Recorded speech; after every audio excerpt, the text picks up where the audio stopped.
Now we are waiting from 2023 something new, because we are coming from a 2022 that was full of sport, full of joy, but also full of anger, of sorrow, and of violence. I think that we have to think about the role of sport in the future society, because till now we have said that the sport opened bridges between the country, between the ideology, between the religion, and now in this moment we are facing a situation that is really unbearable. We have a war in Ukraine, but there is other situation very bad around the world that can come to another war.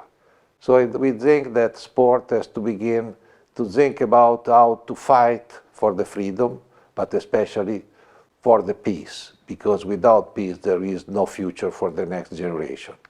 In the sport, we have begun the year with the Olympic Winter Games in Beijing, and just after there has exploded the war in Ukraine.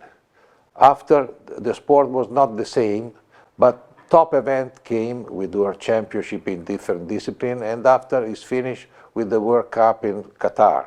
That was very successful, but at the end of this event, the team of Argentina in the mixed zone has sung a song that was not respectful for us. They have insulted our profession.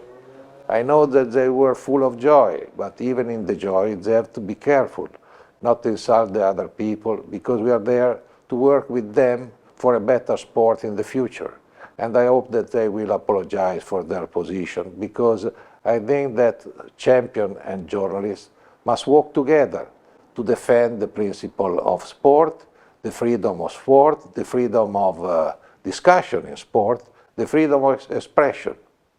Because this is the real point.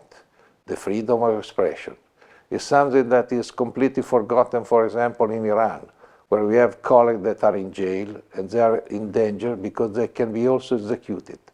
We have to fight for them. We have to keep them out of the jail, and we have to keep out of the jail all the journalists around the world. Because the freedom of speech is more important, because with freedom of speech we can defend the human rights and we can defend also the future of the next generation.